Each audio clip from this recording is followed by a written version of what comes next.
When you have check-ins and one-on-ones, ask people questions like, hey, what did you learn this week? How can I help you? It's moving from a place of being an advocate or really thinking about how to land your opinion to being somebody who's a lot more of an inquirer, someone who's really listening and asking good questions. So what does it really take for your business to attract world-class talent today? I'm Dave Travers, president of ZipRecruiter. And on Talent All-Stars, we shine a light on the people and the day-to-day processes behind recruitment and retention at some of the world's most influential businesses.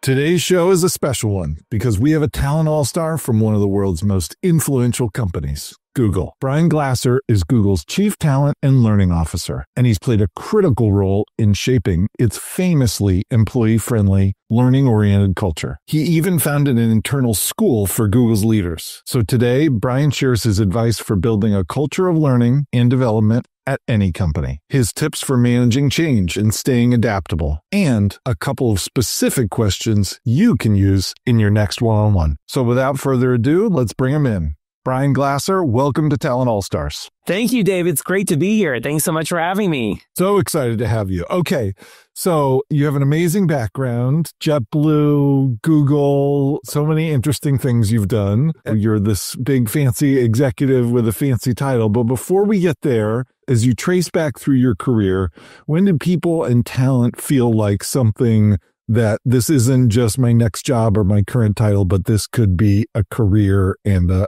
calling or a passion? I didn't realize it at the time, but when I got my driver's license, I immediately went to Norfolk International Airport because I always loved airlines. And I went around to each of the ticket counters and I asked them if I could work there for a day. They all thought I was crazy, except Lynette at Continental said, sure, come on back. And so I interned during high school at Continental. And when I was there, I remember hearing about this guy, Gordon Bethune, who was the CEO, and how he was taking Continental from becoming worst to first, all focused on culture and leadership. And really at the time, I had no idea what that meant, but I stayed there for about 4 years before going on to Virgin Atlantic. And I really became much clearer about the role that culture and leadership made in the context of organizational performance. And then I guess when I was in college, I took a class in the business school, organizational behavior. And then it became clear to me, oh, this is actually a thing. And then went on from there. Yeah. So that's great. So you had this moment where you'd heard about people and culture, but you hadn't really experienced it. Do you remember the time when it became visceral for you when you were at Continental or wherever it was and you were like, wow, this is what a powerful culture is like? I had the best experience being part of the startup team at JetBlue because the leadership team really practiced what they preached. The vision at JetBlue was to bring humanity back to air travel. And I can tell you, day in and day out, David Neeleman, the founder, and the executive team did everything they could to bring humanity to employees.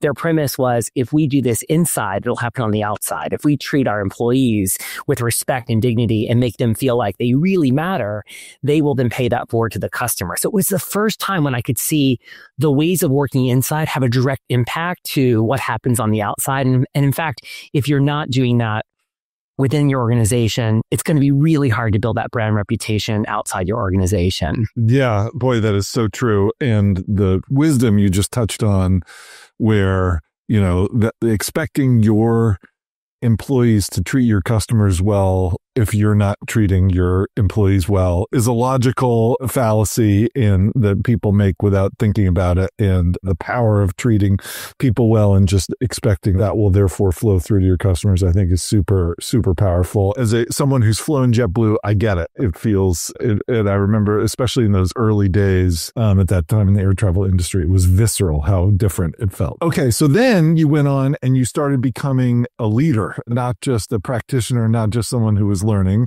Did you always know that you wanted to grow and become an executive, or was there a moment when you started to see that in yourself or realized that was something that was exciting and an interesting challenge for you? Yeah, it's interesting in the sense that when I was at JetBlue, I really loved my job, but I definitely wanted to try to do practitioner work outside the industry. So I started my own firm and I did that for about 10 years. Google was a big client. And when I joined Google, I really wanted to focus on my craft. I had done a lot of work in business development, running a firm.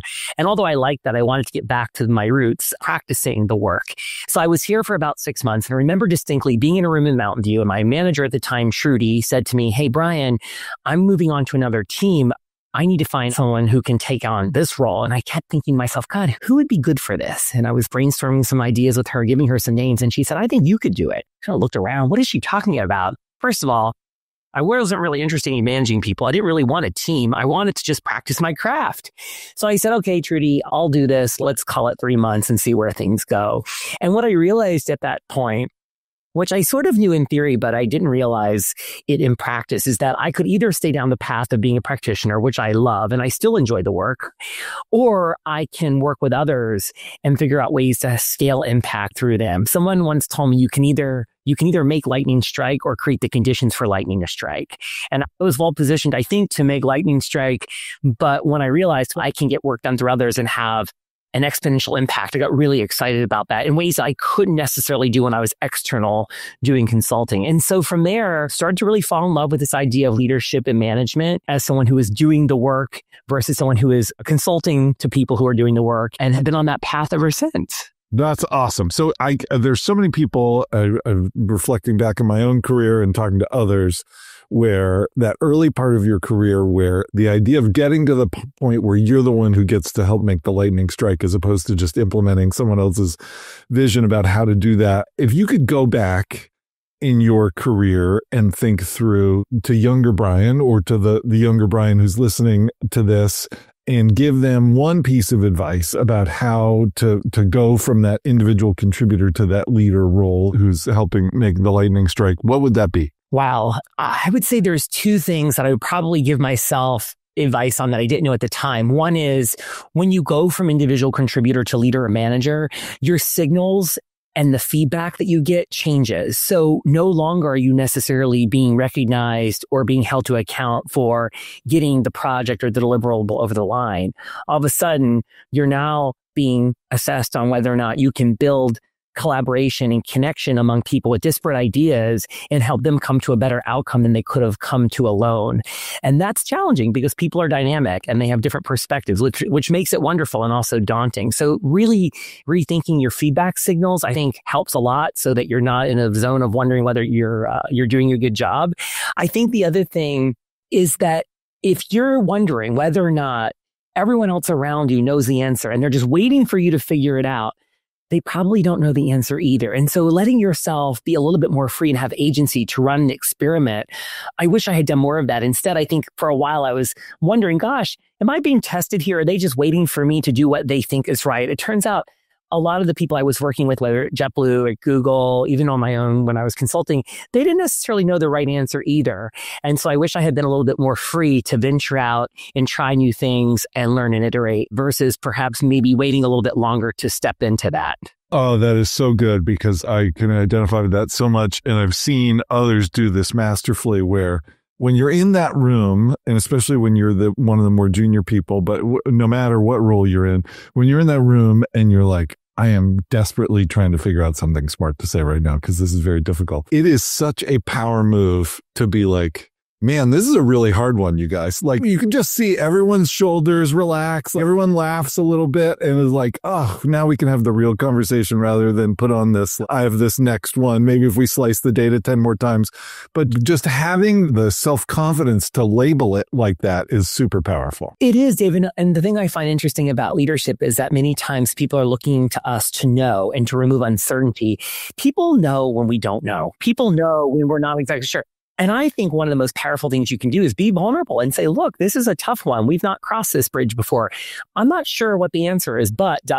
versus looking for another slice of the data or coming up with something that may not really be in line with where we need to be headed. So being willing to say, hey, I'm not sure, that goes a really long way. And by the way, how could we be sure? There's so many first time ever sorts of situations. If we rely too heavily on what we've been taught and rely too heavily on our past, it could be our worst enemy. Yes. Yes, so true. And also, like, often when stuck in that moment of a really difficult problem, like reframing in some way and acknowledging that the problem's really hard helps give the license to reframe a problem, to say, hey, rather than compare this to what a theoretical perfect solution might be, let's compare it to where we are right now and how can we make this 10% better today, and then figure out the rest of the hard problem later. That's if that snowball starts rolling downhill, sometimes it builds a little momentum on its own. Okay, as you move to Google, you got really into helping people learn and grow in their current roles, was a big part of your role.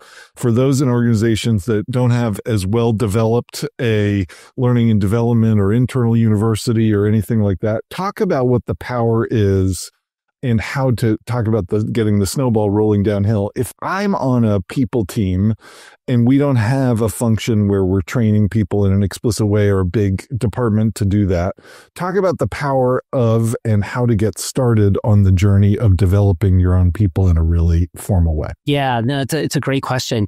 Oftentimes at Google, we think of our jobs in my world as being belief builders. It's one thing to build great content and have access to awesome resources. We're really fortunate in that sense, but actually a lot of what we do is try to shift people's mindset so that they care as much about things like people and leadership excellence as they do at Google, like product excellence, right? And that doesn't actually take a lot of headcount. It doesn't take a lot of dollars, but it does take time. And the way we think about that here, my team and I really do a lot to try to understand the problems that people are dealing with in the business. Sometimes in HR, I think we create great solutions and then we go looking for a problem versus really understanding the context that the leader or the business is in and then figuring out what we might be able to do to support. That consultative mindset, I think, goes a really long way. So really helping managers, for example, understand how important it is to set expectations, provide consistent feedback, recognize people for doing a great job, recognizing teams for their performance. Those things you don't need a school to do. It's really about setting the course around a series of habits that we know drive performance and baking those in to how people show up every single day. Oh, that's so good. So give me an example of a habit if I'm just getting started or if this is a side project because I see myself as a leader and there's an opportunity to do this. If I were at a smaller company, give me an example of a habit that you could create a program around or a nudge to managers to be able to ingrain for the benefit of the company. Yeah, so a couple things that we do here, some of which we actually discovered more apparently during COVID. So one thing is, how do you as a manager start to really understand the strengths of your people? Oftentimes we come in with a lot of different assumptions about work, about people, about the goal. Taking a minute to really ask questions about what your people are interested in, what they've done before and where they want to go, that goes a really long way in terms of how you're thinking about prioritizing work and how to stack the team up against your biggest set of priorities. It may not always be obvious to someone, though, who hasn't been a manager before. Another thing that's really pretty simple that goes a long way when you have check-ins and one-on-ones, ask people questions like, hey, what did you learn this week? How can I help you? Things like that are very supportive in nature and they give people the opportunity to reflect on what they've done and give you an opportunity as a manager to lend yourself to their success. So a lot of times it's moving from a place of being an advocate or really thinking about how to land your opinion to being somebody who's a lot more of an inquirer, someone who's really listening and asking good questions. Oh, I like that. What did you learn this week? I'm going to steal that one. That's a very good one. I love that because it is very hard as a leader to come into a room and just tell people, this is where we're going, follow me, or let's do this together, when you haven't done the work of understanding where we are today and where each of the individuals are today. And when they get a sense, and what you're talking about doing is a way of very organically getting a sense of where are we right now? Where are we starting from in order to get to this place? It makes the vision part of it and convincing people to join in the vision so much easier. Totally. And I think for a long time, the research and the practice and leadership has shown how important context is. But if you look at the literature, a lot of that is around world context, organizational context. One area that hasn't come into play as much is personal context. So if you can understand somebody's world, and this may not mean that you go deep on their entire history and their life, but if you can understand more about where someone's coming from, what's going on for them, what are they working up against, that really helps mobilize the team. So true. And so speaking of context, one piece of context that everybody, Google and everyone else is dealing with today, ZipRecruiter, every company, is change. There's technological change, there's competitive change, that things are changing all the time. And people, being their nature, they love to learn and grow, but sometimes there are also parts of their existence that they just wish would stay the same. And so one of the things that I think is interesting in your position is you have to teach people to coax them to have the guts to start to embrace a little bit of change. How do you do that at such a rapidly moving place like Google? Yeah. The first thing we do is we talk a lot about ego and a lot about vulnerability. As a leader here, you have to be willing not to know all the answers. You have to be willing to be wrong. You have to be willing to pick a direction versus a destination, which means you set the team off on a particular course. You pay attention to what's going on around you contextually, and then you have to be able to pivot quickly. So part of it is realizing that we can't know all the answers and being really comfortable with that, as we talked about earlier. The other thing that we need to be doing, I think, as leaders and managers, and even as individual contributors, is taking stock of our emotional, cognitive, and social reactions to all the change that's going on around us. Boy, there's a lot happening in the world. There's a lot happening at work, and that takes a toll on people. Being able to recognize when you need to step back, take a break, lean on somebody, reprioritize how you're approaching a project, that's really important, because at the end of the day, we all need to refuel, reignite, and bounce back from whatever it is that might be coming at us so that we can stay the course. So I would say those are some things that we're thinking a lot about. The other thing that we're thinking a lot about is this concept of agility at Google, right? How do you have range of motion? And by that, how do you know what the situation is calling on you to be? And how do you step into that with intentionality? Sometimes as a leader, I need to be really strategic. I need to step back and think about vision and long-term plans. There are other times where I just need to get in there and roll up my sleeves and get it done. And so this idea of range of motion and really asking yourself, what is the situation calling on you to be right now, is the heart of agility. And that's something we're really trying to help people think more about. And that requires you to take a step back, really assess the landscape and the context, and be intentional about how you want to show up in that moment or in that experience. Oh, wow. I love that notion of agility, because that is so true. There are just moments that call for, like, sometimes in a meeting when I'm one of the leaders, I'm thinking about, how can I be the yin to the yang of this, group here? And sometimes it's like the group is super tactical and I'm thinking, how do I take a step back and be strategic? And sometimes everybody wants to be the strategist and I have to be the one to be like, hey, so what are we going to do like later today? Like, how are we actually going to push this forward? That's really powerful. Okay. So now, applying all this about how you think about developing your internal talent, apply that, all those learnings you have now, and think about, how do you think about then bringing in external talent? When you're thinking about how talent acquisition works today and how it should work tomorrow or 5 years from now, what needs to change so that we are bringing in talent that can add to this tapestry of a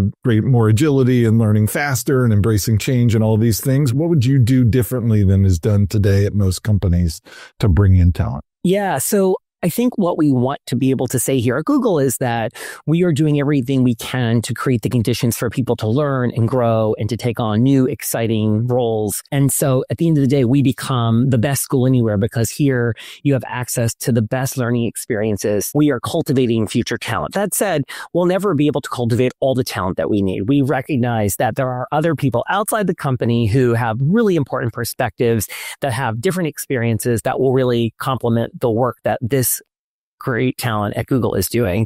I think one thing that we really need to continue to pay attention to is culture.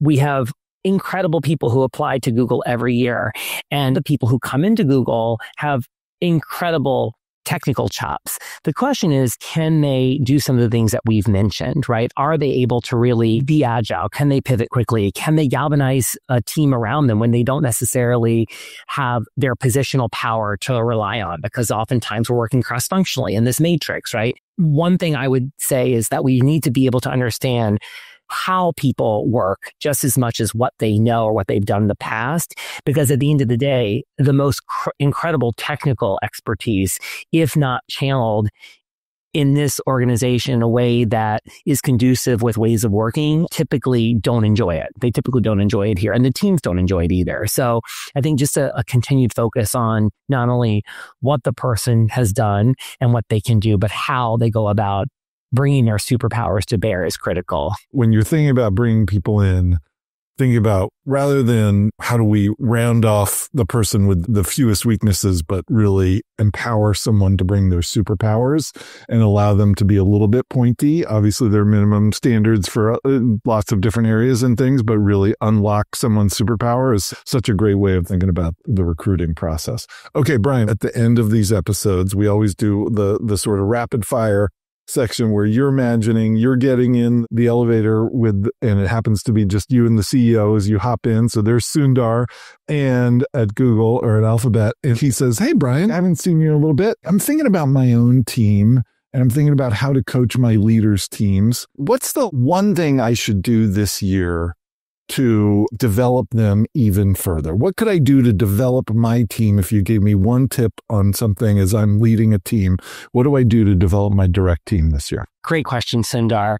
So I would say to Sundar, we know from our research, we know from our practice that the organization's performance cannot outpace the performance of our people, full stop.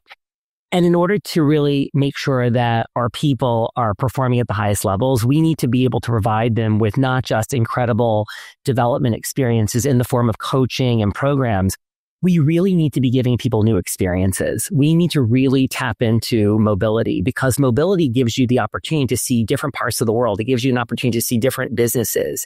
And if they're going through those kinds of experiences, people come out the other end with a much more expansive view of what's going on in the world, what's going on at work, and what the possibilities are for our company. So I think really being an exporter of talent across the company and thinking about how to give people those opportunities is going to be especially important as we look at all the global and geopolitical issues facing us and that are yet to come. I think that's paramount. The mobility thing is so smart. It's good. It's a win. It's great for the company and it's great for the individual and their career and their own development. As you say, if you decide to go straight back to the job you had before, you will be so much better for having a little outside perspective. I think that's right. Yeah. And I think the other thing that we need to think a lot about is the fact that AI is here, right? AI is really what we're going on about. At Google, we're an AI first company. We know that by the year 2030, 70% or so of the jobs that we have today will be fundamentally different. I don't think AI will replace humans, but I think that people who use AI will replace those who don't. And so we need to really be better as organizations stepping into this concept that we're going on a lot about here called co-intelligence. It's coined by the author and academic Ethan Mollick, who talks about this idea that when you bring machines and humans together, you can create really powerful outcomes by bringing out the best in both of what those two things do.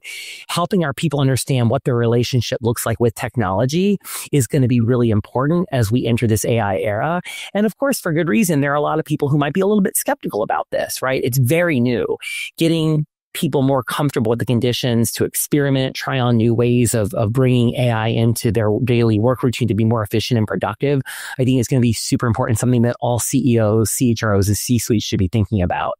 I think that's something everybody is thinking about from top to bottom at almost every organization. And you're so right that it's such a powerful reframing for an individual who's thinking about, hey, is AI coming for my job? To think, no, I should be not afraid of AI, but afraid of not being the person who embraces it to use it and make my job even better. Exactly. Brian Glaser, it is so clear why you're a talent all-star. Thank you so much for coming on today. It was awesome being here. Thank you all so much for the opportunity. Pleasure to talk to you. That's Brian Glaser. He's the Chief Talent and Learning Officer at Google. We'll put his LinkedIn profile in the notes below. And just a reminder, we're an audio podcast too. So if you want to listen on the go, just search Talent All-Stars in your favorite podcast app and tap follow. And if you have feedback for us or ideas for future episodes, send us an email at talentallstars@ziprecruiter.com. I'm Dave Travers. Thanks for watching Talent All-Stars, and we'll see you back here next week.